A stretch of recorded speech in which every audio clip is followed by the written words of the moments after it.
Welcome to the FADER interview. I'm Alex Robert Ross, editorial director of the FADER.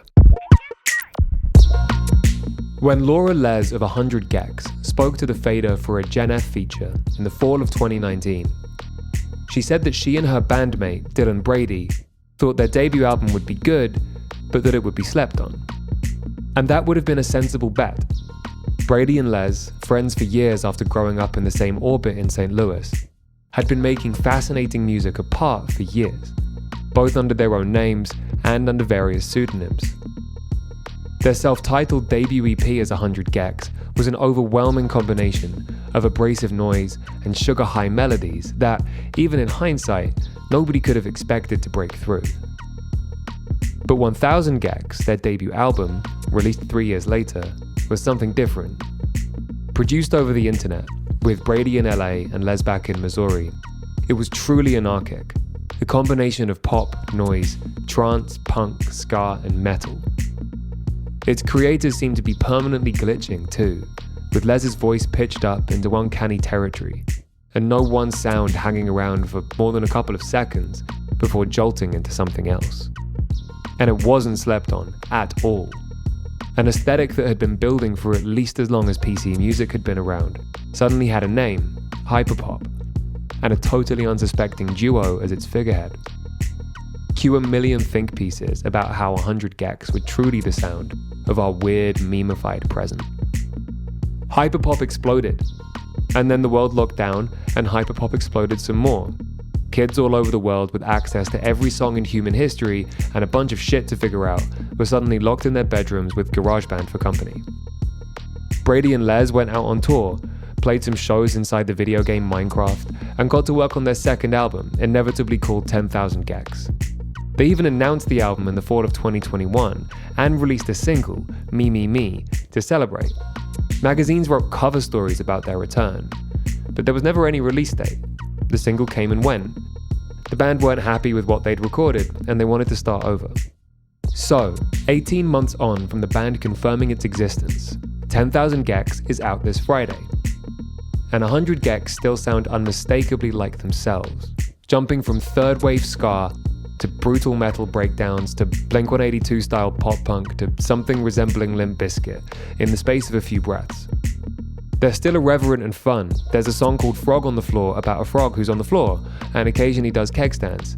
And at the same time, there's still more melancholy behind Les's lyrics than most critics will acknowledge. But this isn't by any means a retread. 1000 gecs sounded like the place it was made, the internet. And its follow-up sounds like LA, where Les moved so that she could work in person with Brady this time. Les's voice is still heavily auto-tuned, but it's not pitched up anymore. She doesn't sound like a human trapped in a computer here. Even when they're paying eerily faithful tribute to unloved sounds from the turn of the millennium, 100 gecs sound present, and still thrillingly of the future. Earlier this week, I caught up with Les and Brady to talk about recording in the same room as System of a Down, making music that's fun without being treated as frivolous, and the influence they want to have on younger musicians coming through.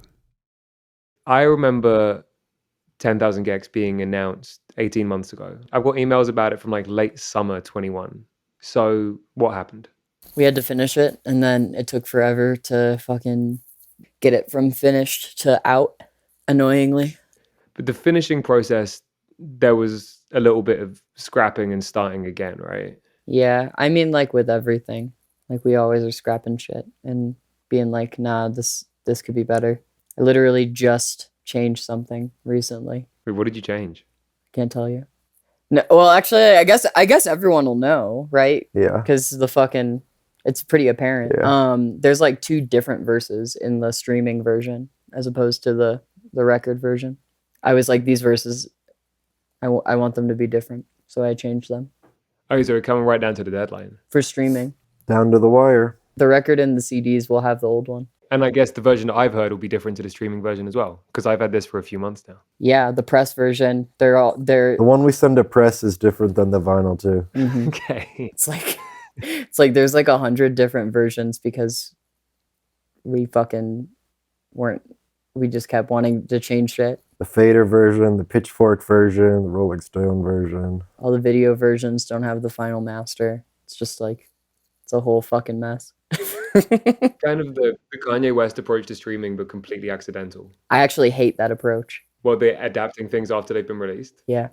I really, really hate that. Once it's out, I'm never going to touch it again. But up until Friday, it's fair game.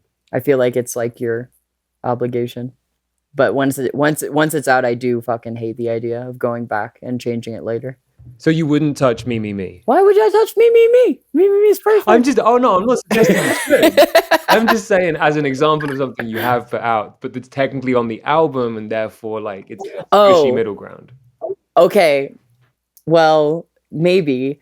I think my distinction is the album as a whole piece, I wouldn't touch after it was on streaming.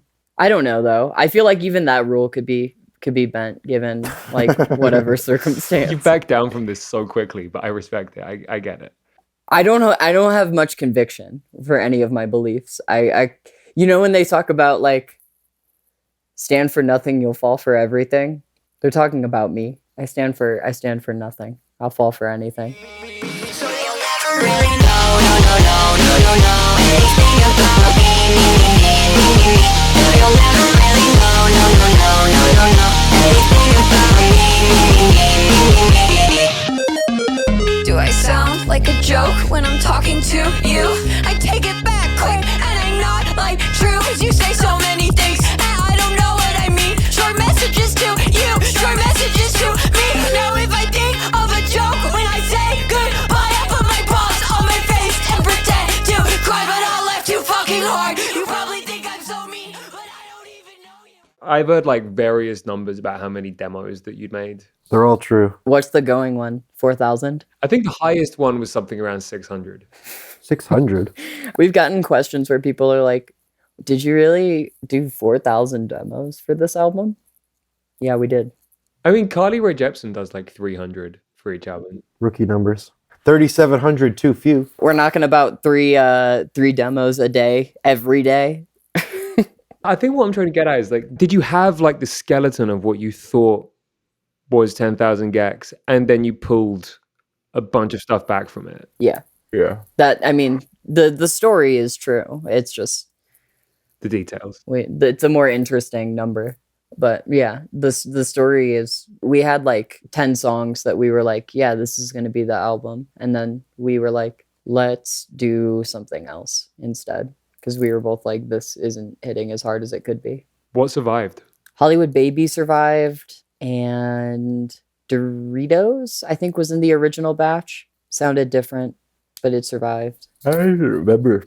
And Runaway, which is on the Snake Eyes EP, was like one of the early songs. And because Runaway is a mixture of two different songs, and both of those were in the original batch. And I don't remember what else. Maybe Torture Me? Well, no, kind of. Like, kind of Torture Me, but not really. I know that it's kind of a cliche, but like there was very little pressure on 1,000 gags. You're pretty free to make that. And suddenly a lot of eyes from everyone, from a fan base and also from, people like us and a major label involved. Did you feel that? And did that have some sort of bearing on that decision to scrap a lot of stuff and start from scratch? Yeah. Yeah, probably. Had a lot of bearing on a lot of things, for sure. It's a totally different, like, vibe when you're embracing the machinery of it all. Did that amount of pressure, does it make music making less fun? I mean, personally, yeah, totally. 100%. Well, but like it really, you can definitely affect it with how you think about things. Like I was like way in it and shit, and I was like caring too much about granular shit that is not like whatever. Like I was like getting too in that headspace and shit. I thought it was dope because I got huge speakers because of it. Well, yeah, but I mean that's the nuance of it. Is like, yeah, it was sick because like, yeah, of course, like I don't have to fucking. It's just a different way of being, I guess. When like, you're like, oh, cool, like you change your whole life, but then like, at the same time, there's like this I don't know, pressure or whatever. It was fucking with my head, basically, is what I'm saying. There was no label person with a gun to my head or something. It's like it just was in my own head it was not super chill. I didn't like the pressure. A huge part of what makes gecs is that it sounds fun. And that you've spoken openly about it before, like you want it to be a fun experience. Like you care about how the listener responds to this. So how do you get out of that headspace? Like how do you make fun music when the circumstances aren't like naturally set up to be given over to that? I don't know. Dylan sent a bunch of demos that were really fun and cool. And I was like yelling when I heard them. And I was like, this is super fun. And when, when you're actually in it and you're working on it, a lot of times it's very fun when you are able to tune stuff out. Like the functionally making music is still super fun. It's like never not going to be like that, like it's super duper fun to make a song. But best thing in the world, especially with my best friend Dylan Brady. Does it become harder to keep it sort of fun and breezy when it's been gestating for so long? Like when you've had sort of 2 years of working on some of the songs and pouring over it. Like, I mean, your relationship with these songs is going to be so different to your audience's relationship to them. Like that these, in some cases, these are like 18-month-old songs. So like, is it tough to like get that excitement for them in the same way? No. Yeah, I'm really stoked for it to come out. Yeah, we're super stoked for it to come out. The waiting was like the part that was like kind of more like I mean, people, it's like 2 years since your last thing or whatever, but like there was like a whole pandemic and like a bunch of like things happening, and I moved, and like our entire lives have changed, and we did like 3 tours, and we did like maybe like 2 hours worth of music online that we did for like online sets. So it's like, yeah, it was a while for sure, but like at the same time, it's not like, one, it's not like we were fucking off, and two, it's not like we were spending every moment focusing on the album and whatever. Like we had hella different, I mean, if you think of what happens in your life in 2 years, a lot of different shit goes on. So yeah. So I think the real like crunch of like trying to like get these songs made was like a few months. And that was between, we had a tour in between that too. We took like 3 months, got in the studio, and we're like working on the songs. And then we had a tour, which was a couple months, I think. We spent like another month, I think, or like a couple weeks. And then that kind of put us in the end game type phase. It's funny to hear people be like, God damn, it's been 2 years. But it's like, we've been busy. We've been doing shit. No. I mean, let's talk about some of that. Because, okay, so Laura, you moved to LA. Dylan, you were already there. 1,000 gecs reflects where it was made, because it sounds like it was made on the internet. And I think this album actually does sound quite LA. I don't think I'm reading too much into it. I mean, like obvious references, like the song is called the Hollywood Baby Baby. thing is like an obvious reference, and like the Anthony Cletus reference on Most Wanted Person and stuff. I don't know. Do you think the sound runs deeper than that? Because I don't know if I'm like overanalyzing it, but I feel more LA in this record. I think you're not overanalyzing it, but I don't know if we could speak on all of that. What does LA sound like to you? Having moved there recently, what does it sound like to you? I don't know. I guess LA sounds like 10,000 gecs. Sounds like the last 2 albums that System of a Down put out. Sounds like any last album by a band that's about LA. I mean, yeah. I moved again also. I don't live in LA anymore. Moved in and out. But I mean, it's not bad. I'm not trying to shit talk LA. It's just like, it's a vibe. Love LA. A lot of great places to go eat. A lot of beautiful palm trees. I love looking out on the skyline when you're driving in LA and you just see like rows and rows and rows and rows of palm trees. It's pretty cool. My best friend Dylan Brady is there. So that's a great part about it. I was sort of wondering if there was something about Los Angeles that particularly appealed to both of you. I'm from London and I'm in Toronto right now, so I couldn't be further physically or spiritually from Los Angeles right now. But I think from the outside, LA is perceived as a bit kitschy, and it's like perceived as something like a lot of people don't quite understand it, and there's an assumption of irony and superficiality there, but it's actually this sort of sprawling and rich place that's quite misunderstood by other people. And I wonder if there's something about 100 gecs that maybe I think there's something true about both of what you just said, both sides of what you just said. Well, Dylan, what did you think about LA when you moved there? He moved there like years before I did. I thought about dropping out of school and moving with him. It was like the only place I could go to like seemingly be a music producer, it seemed. So it was awesome. I mean, not even like just business. It's like I just wanted to do that with my life, you know? I just wanted to like produce records. And I couldn't really do that where I was. So it kind of seemed like it just was possible there, you know?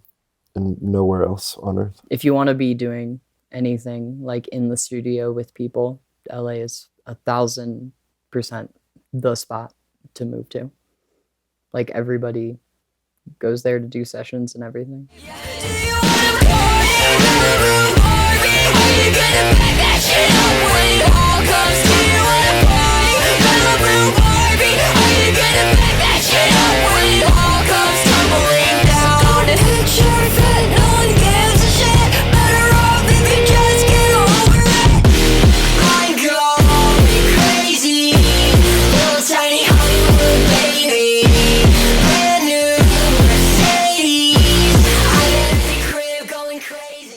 I think that one thing that fans and critics maybe really celebrated about 1,000 gecs was that it was really embraced its extremes. Did you feel a sort of, I mean, we talked a little bit about the pressure, but was there a pressure to be fucking weird this time around? Was there, did you feel that initial pressure to, because when we sort of alluded to like remaking the last album and maybe that being one of the things to scrap, this album doesn't sound like you've put the internet through a blender again. It sounds like you've avoided, like there are extremes on the album. It does sound like there's, but it's not the same sorts of extremes. Was that part of the pressure? Was it sort of like even down to like the augmentation of your voice, Laura, like resisting some of that? I think it's a mix of things. Like we try not to be too like influenced by like what people are expecting or whatever.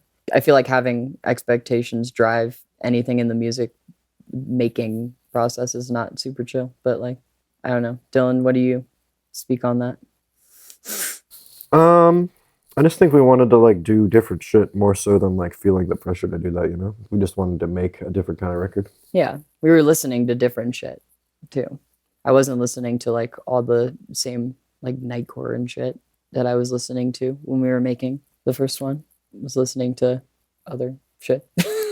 Well, a lot of those touchstones, those genres that you're talking about, whether it's like nu metal or a sort of third wave ska or pop punk. I mean, maybe it's just because to a more mainstream listener, maybe they're just more recognizable touchstones. But one thing that's noticeable to me is that they're really they're quite faithfully reproduced. It definitely sounds like 100 gecs, but it seems like there's quite a lot of energy and work and like meticulousness put into quite a faithful reproduction of some of these things. I was curious about that, like about how much energy is put into that and how important it is, or maybe how satisfying it is to recreate some of those sounds, especially sounds that maybe in 2023 seem a little bit unloved. We love all the things that we put into it. We love nu metal and we love ska and we love, you know, all of these different things that people always, you know, cite about it. So like, yeah, of course we want to make it sound good. We put a lot of love into making each of the things, you know, not half-assing any of it. That's our whole thing. We don't half-ass it. I'm not just saying, obviously you make them good. I'm not questioning that you're like trying to make them as good as possible. That's always been your goal, right? Like whatever style, whatever you're doing. But you mean make them faithful. Yeah, I think they're faithful in a way that like, especially when people are dabbling in these sorts of genres, to the extent that anybody is dabbling in these sorts of genres, I think that people might be maybe, I don't know if afraid is the right word, but it's quite rare to find somebody going back. And I mean, we interviewed Mike Shinoda on this podcast a few weeks ago. When people are like tipping their cap to Linkin Park now, it's not done with that degree of sort of like, there are sounds here that even like specific things that sound like sort of record scratches here that sound like very faithfully reproduced. They're record scratches. They're record scratches. No, I know what you're saying. I get what you're saying. Like, yeah, the whole like pop act does a pop punk inspired thing is like definitely a thing. Like people have done that 100 times at this point. And it's like, I don't like when they do it. I like when we do it. I don't like when they do it though. I don't know. I mean, well, one is that we listen to a ton of shit, and we listen to a bunch of shit that we like and also a bunch of shit that we don't like, and we pick apart like what we don't like about it and stuff. So try to make it sound more like the things that we like than things that we don't like. So just by trial of fire, the sounds that sound more like shit we like ends up surviving. We bought the guitars. Dylan has an 8-string, and we ran it with a HM2 into a fucking dual rec and mic'd the dual rec 4x12 cab. If it sounds faithful, it's because it sounds good. It just is that. Like it sounds like itself, you know. Scratching records, it's not just like record scratching sounds. We got our friend to come in and lay down some fucking scratches on a bunch of the shit. We got real drums fucking playing on it. We got Josh Freeze, yeah. Same room as Toxicity. Kind of. Same building. No, same room. Same room. Yeah, okay. Yeah. Same Studio room. 2 East West. In the interview with The Times that you guys had a few months ago, Dylan, one thing that you said was you've been told for a long time that ska is shit. Like you've just absorbed that from people for a long time. Yeah, very hated genre. Is taking things that are unloved and sneered at a little bit and openly loving them a little bit rebellious? I guess it could be, but that's not like the reason we're like doing it. We just do it because we like it. There's shit we steal from that people don't hate too, I think, but we do what we like, and if that's something that people hate, it is what it is. Dubstep, fucking new metal, ska. People are thumbing their nose at that or whatever, doing whatever. You said thumbing your nose, and now that's stuck in my head. Yeah, I mean, like, we know what we're doing is what I keep saying in all the fucking interviews. Like, it's nuanced. Like, we're not ignorant to the facts of life. We are not trying to do it just to do it. We're not like, well, we should do a new metal song because people hate new metal. That would be really funny. Like, it's like we were listening to new metal and we were like, God damn, that shit smacks. This shit's fire. Yeah. And, and then, yeah, there's things that we think are kind of funny in it. But bands that do new metal only probably think that some of the shit in it is kind of funny. Like, I'm sure Fred Durst fucking thinks that some of that shit is fucking hilarious. To fucking, like a super heavy drop is kind of funny. Like, it just is. Like, it's great. But, like, it doesn't make it not good either. It just is like, you're like, whoo. Years ago, I interviewed, you remember the band The Darkness? The British rock band? They're the ones that are like, I believe in a thing called love. Yeah. I just heard that at a bar the other day. We were all... For the first time? No, dude. Okay. I recently heard that song again for the millionth time at a bar. And we were all, like, everybody I was with was all, like, screaming out the lyrics of that. Giant hook. Doesn't mean it's not funny. Doesn't mean it doesn't go. Well, that's the thing, but they were very aware of that. Like I spoke to the lead singer about that a while back, and he remembers being really pissed off. They almost got in a physical fight with the Strokes on tour because they fucking hated the Strokes. But partly because critics would look at what the Darkness were doing. He would like absolutely rip an incredible guitar solo that he was really proud on and worked really hard on, and they would be like, that's a funny joke, and he was like, no, I worked really hard on this. Like, yes, the last lyric was a joke about my dick, fine. But this is like, I've spent weeks working on this guitar solo, and then everybody would look at the Strokes and be like, isn't it just incredible what they're doing with it? It's like, No, I'm taking this seriously. It's just, I can also like things that are funny can also have things that are like worthy of respect within them as well. It's like those aren't exclusive. It's playfulness. We're not making a joke or anything, but like I'm sure the darkness doesn't think that they're like funny. Like they're not like telling a bunch of fucking jokes on stage. They're not the Lonely Island or something. It's like, they're like trying to make a good song and they embrace that there are funny elements of that and like they're not taking it too seriously. And that's what look at fucking to go back to it, look at Limp Bizkit. Look at their fucking last album. Nobody's thinking they're just joking, but at the same time their album is literally called like Still Sucks. And he's got a song about how he looks like a dad now or something, like it's a mixture. It's nuanced. It doesn't have to be any one thing, we can take ourselves seriously and not take ourselves seriously all the time. It's very interesting that there's so much confusion about that. I'm like, is that how you live your life? I take myself seriously, but I don't take myself seriously on a moment to moment basis. You don't tell one joke and then it's like, that's actually who I am now. And I totally don't take myself seriously and I don't pay my bills anymore or whatever. It's a mixture. It's nuanced. Does it surprise you then when that's the response? It's like surprising that it's brought up all the time. I'm like, don't we get this? I think people get it, but they don't get it. Or they don't know that it's what we're doing. I wonder if part of it's because, I don't know, maybe this is a little bit overblown, but I think a lot of music now isn't fun. And that doesn't necessarily mean that what you're doing shouldn't be taken seriously. It's just like there isn't music that so openly embraces fun in the same way that gecs are. So maybe that sort of shocks people or catches people off guard. We wouldn't know what to make of it. I like shit that's not fun. I loved that Mountie Ree record. That shit was incredible. Oh yeah, that made me quit smoking cigs. Really? I thought you quit smoking cigs before. The Crow one? Yeah, the Crow one. Me, Yeah, I listened to that and then I quit smoking cigs the next day. Nice. Wow. Yeah. Hella sad. A lot of it's different strokes. Different strokes for different folks.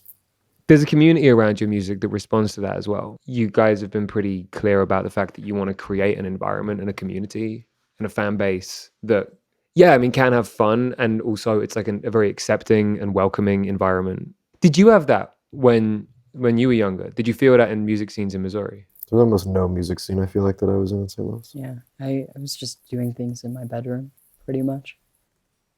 Yeah, just like a close-knit group of friends. Like, Were there music scenes that you read about or saw or like heard about that you aspired to? Yeah, totally. I was on the internet being like, God damn, I gotta move to Chicago. Chicago was That would be really cool. Or like, I gotta move X place or whatever, because that's cool. There's lots of cool music coming out of that place. I was like, wow, footwork is so cool. As well as fans, there's like a community of musicians that you have somewhat accidentally been installed as like the figureheads or as shorthand for a music scene, for a genre, and for a genre of music that's sort of barged its way into the mainstream, which is weird. I mean, when you were both saying that, yeah, it's been a couple of years since your last album came out and things have changed. One of the things that's changed is you released a record and now like my mum knows who you are. So crazy. Does that feel strange? It's a crazy feeling. Is there a discomfort with that at all? Well, I mean, depends. It's super dope that people have been inspired by the stuff that we've done and like that there's like more of a acceptance for stuff that sounds similar, even if it's not inspired by us, So that's great. Like, love that. What do you want your influence to be? Because things sort of get out of a person's control. As you say, like after things are published, they're published and they're done. I think from speaking to people who are influenced by your music, like speaking to other like younger musicians who are involved in the scene, one thing that they might take from your music is like a sort of sense of liberation. Like they can play anything they want, they can sound like anything they want, like whether that's pitching, like just like fucking with their voice or just like pulling from any genre. That's ideal. That's awesome. Yeah. Yeah, that's awesome. Yeah. That's totally the ideal. If people say that, then I am super duper happy. the feeling that you can make any kind of music you want. Well, that's how I felt like fucking when I was in high school, like, or I don't know, like early high school or something. I saw like the Mars Volta, and I was like, I didn't see them, but I like learned of them and watched a ton of fucking online videos and stuff. And I was like, that sounds super wacky. Like, I didn't know super much music and shit, but I was like, wow, that's super like crazy. That's crazy that they can just do that. Like, they can just like do that, and they don't have to like have like jobs they hate, and they can just do that like all the time, and they can whatever. I thought the same thing about Machine Girl too. I was like, wow, like they just do that. That's all they do. They just do that, and fucking it's good. It's fine. They're doing fine. It's super cool to hear that people say that about us, because like it's true. Just make something that you like, that you think is cool, and like somebody will, you know what I mean? Like people will think it's cool. You can turn that into the thing you do for your whole life. That was Laura Les and Dylan Brady in conversation with the FADER. 100 gecs' new album, 10,000 gecs, is out this Friday, March 17, via Dog Show and Atlantic Records. The FADER interview is engineered by Tony Giambroni. The executive producer is Alex Robert Ross, and the associate producer is Raphael Helfand. We'd like to thank Loughton Audio for providing our microphones. You can find them online at lautenaudio.com. And we'd like to thank James Ivey for providing our intro music. If you enjoyed today's episode, we'd appreciate if you left a 5-star rating and review. And do keep an eye on thefader.com for essential music news, interviews, and essays. We'll be back soon with another episode of the FADER interview. Goodbye until then.